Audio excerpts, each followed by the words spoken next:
욥의 탄원과 욥의 이야기가 계속 이어지고 있습니다. 그런데 우리가 특별히 오늘 욥은 자신이 얼마나 거룩한 삶을 살기 위해 힘썼는지, 또 하나님 앞에 정직하고 의로운 삶을 살기 위해 어떻게 살았는지에 대해서 이야기를 하고 있습니다. 다시 말해서 욥이 지금 고난을 당하고 있지만 그는 고난당할 만한 죄를 짓지 않았다, 이렇게 주장하고 있는 것이지요. 특별히 욥은 하나님께서 사람의 모든 길을 보시고 발걸음을 세워보시면서 관찰하신다라고 이야기하고 있습니다. 그래서 그가 어떻게 살아왔는지 하나님이 모든 것을 알 것이고, 특별히 하나님께서 공평한 저울에다가 자신을 걸어보시면 자신이 어떻게 살았는지가 분명하게 드러날 거다라고 얘기를 하고 있습니다. 저는 참 이 이야기를 보면서 욥이 계속해서 친구들과 논쟁하고 그러한 고난 가운데 얼마나 아픔이 큰지도 이해할 수 있지만, 욥이 지금까지 살아왔던 삶을 이야기할 때 과연 우리는 욥과 같은 삶을 살 수 있을까라고 한번 생각해 봅니다. 여러분, 하나님 앞에 정직한 저울에 우리가 매달렸을 때 우리가 하나님 앞에 이렇게 담대하게 이야기하실 수 있겠습니까? 아마 우리 같으면 공평한 저울을 싫어할 것 같아요. 오히려 하나님의 은혜나 조금은 감해주는 저울이 있어야 우리는 거기에 올라설 수 있을 것 같습니다. 그러나 욥은 철저하게 하나님 앞에서 거룩하고 깨끗한 삶을 지켜 살아왔다라는 것이지요. 그래서 오늘 어떠한 고난 속에서도 내가 하나님을 두려워하고 경외하였으므로 나는 이처럼 성결한 모습을 지켜왔는데 나는 정말로 죄가 없다라고 얘기한다라는 것이지요.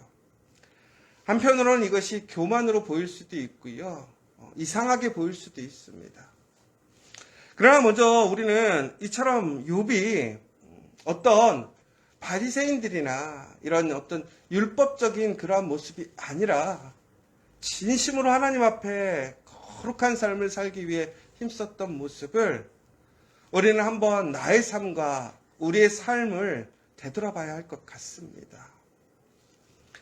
그러면서 욥은요, 어떻게 그 자신이 깨끗하고 성결한 삶을 살았는지에 대해서 더 구체적으로 얘기를 해주고 있는데요. 욥은 그 자신의 눈으로도 범죄하지 않았다고 얘기하고 있습니다. 더 나아가서는 허위와 속임을 일삼지 않았고 하나님의 이름으로 거짓 증언을 하지 않았다라는 것이지요. 결국은 자기 유익을 위해서 남을 속이거나 거짓말을 하거나 거짓 증인이 되지 않았다라는 거예요.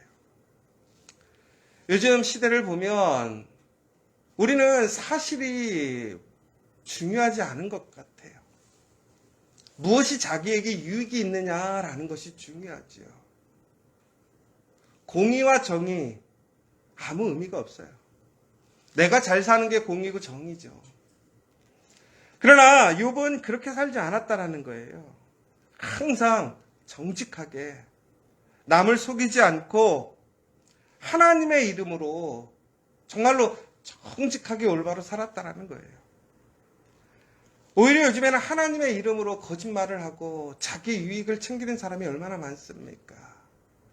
하나님의 일을 돕는다고 하지만 실제적으로는 자기의 생각과 자기의 판단, 자기의 즐거움으로 스스로 하나님을 이용하고 도구로 삼는 일들이 얼마나 많이 있습니까?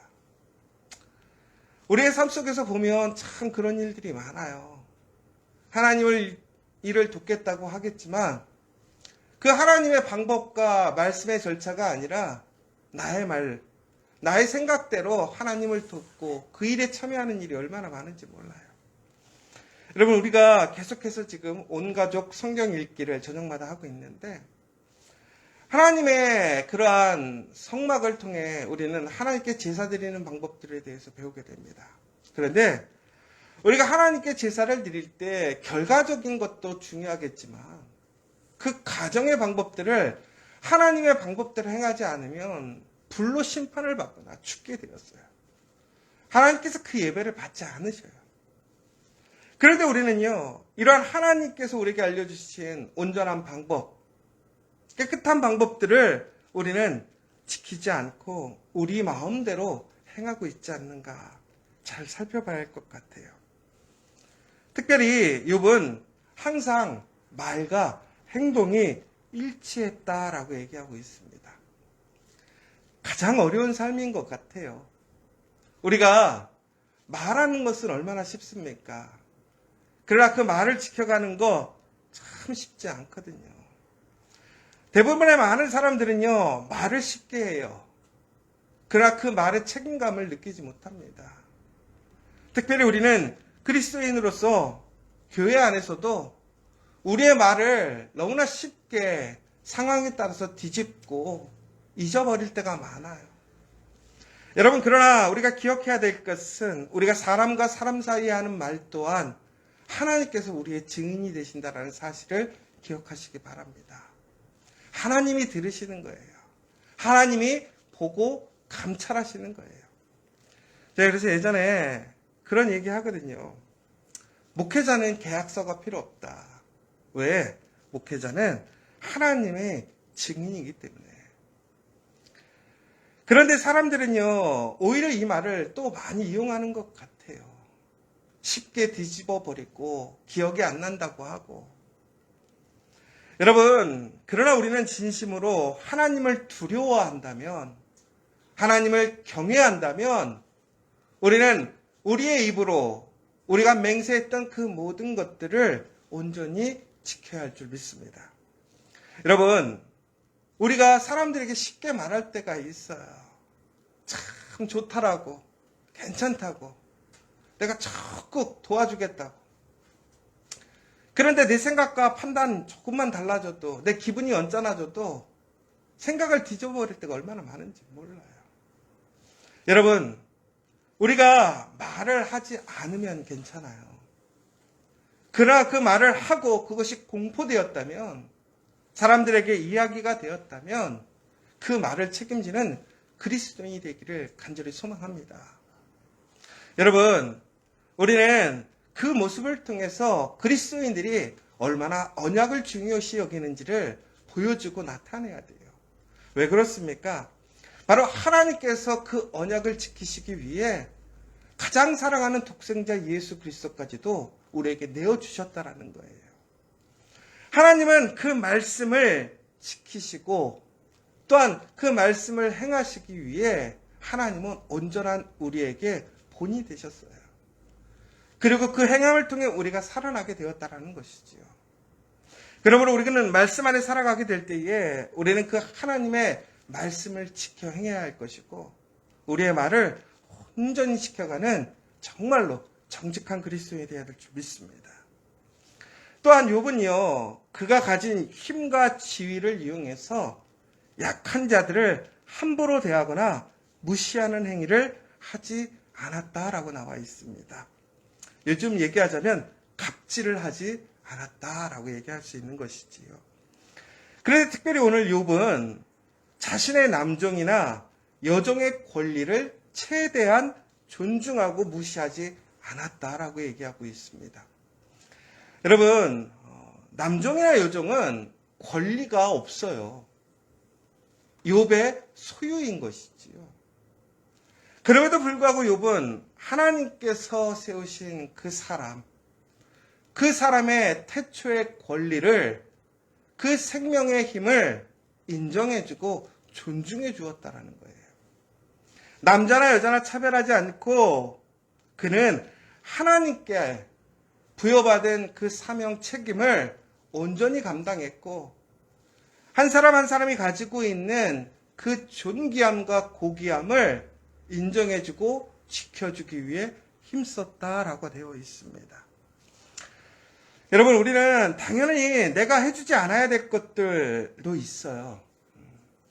그러나 여러분, 우리가 가장 기본적인 하나님의 말씀에 비추어 하나님을 사랑하고 내 이웃을 사랑하고 무엇보다 그 생명을 존귀하게 여기는 그 태도 안에서 우리가 마땅히 해야 될 그 기본이 우리 삶의 기본이 되어야 할 줄 믿습니다. 요즘에 보면 근로기준법이 자꾸 바뀌고 있어요. 그래서 사람들에게 무엇인가를 행해주고 또 무엇인가를 챙겨주는 일들이 여간 부담스러운 게 아니에요. 저도 보니까 우리 교회에서 또 카페에서 함께 일하고 있는 친구들에게 이렇게 해줘야 할 게 점점 많아져요. 사람 쓰는 일이 참 어려운 거죠. 그러니까 어쨌든 간에 사용자는 덜 주고 싶은 게 입장이고 또 일하는 사람은 더 받고 싶은 게 입장인 것 같아요. 그래서 요즘에는 서로 간에 분쟁이 많은 것 같아요. 오히려 일하는 사람과 일을 준 사람, 어찌 보면 서로에게 유익이 되는 것이고 한 팀인 거잖아요. 그런데 각자의 그냥 그 이기적인 자기의 상황 안에서 우리는 자기 것만을 주장하고 그 작은 것을 잃어버리지 않고 얻기 위해 우리는 이러한 기본적인 권리와 상대를 배려하는 모습들마저도 잃어버리는 것 같아요. 여러분, 우리는 그러면서 오히려 더 손해보고 정말 마음에 섭섭할 때가 참 많은 것 같아요.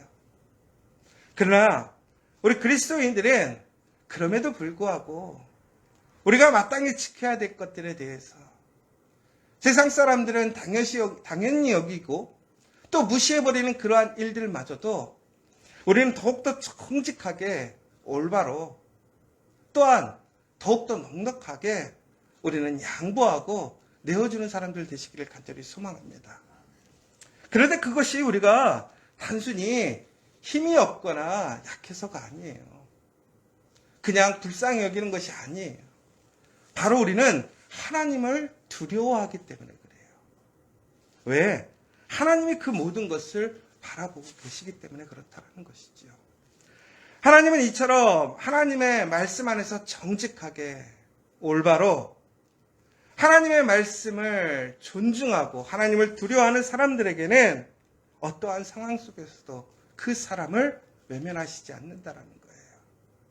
그 사람을 붙드시고 힘을 주시고 그 사람을 세우셔서 하나님의 그 말씀에 영광에 참여하게 하시고 이 땅을 살아가는 사람들에게 그 놀라운 하나님의 증거가 되게 하신다라는 사실입니다. 오늘 우리 커피하교의 모든 성도들, 특별히 이 새벽 예배에 참여한 여러분들은 그런 복 있는 사람들 되시기를 간절히 소망합니다. 더욱더 성결하고 거룩하고 정직하게 살아가기 위해 욥과 같이 하나님 앞에서 하나님 나를 하나님의 공평한 저울에 달아보십시오 라고 담대하게 얘기할 수 있는 우리가 되기를 간절히 소망합니다. 욥은 오늘 이처럼 그가 열심히 온전하게 하나님의 말씀을 지키고 행했던 것은 바로 하나님을 경외했기 때문입니다. 하나님을 경외한다는 것은 하나님과 친밀한 거예요. 더 나아가서는 하나님을 두려워하는 거예요. 하나님을 인정하는 것이고 하나님을 인식하는 것입니다. 사랑하는 여러분, 오늘 여러분들은 하나님을 인식하고 있습니까? 하나님을 여러분의 판단에 앞서서 항상 고려하고 하나님과 함께하고 있음을 기억하고 계십니까? 오늘 우리가 다시 그 하나님을 두려워하고 하나님 앞에서 더욱더 성결하고 거룩한 삶을 살아가게 된다면 우리는 하나님 앞에 올바른 길을 걸어갈 수 있어요. 그리고 우리는 담대하게 하나님께 이야기할 수 있고 간구할 수 있어요.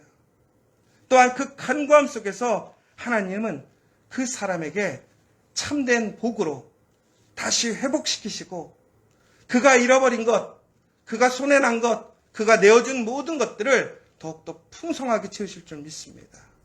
오늘 우리는 어떻게 내 것을 잃어버릴 것인가, 잃어버리지 않을 것인가에 관심 있는 것이 아니라 우리는 어떻게 더욱더 하나님의 말씀을 지킬 것인가, 하나님 앞에 어떻게 더욱더 깨끗하게 살아갈 것인가를 고민하고 열심으로 나아가서 진정한 하나님의 복과 위로를 받는 저와 여러분 되시기를 간절히 소망합니다.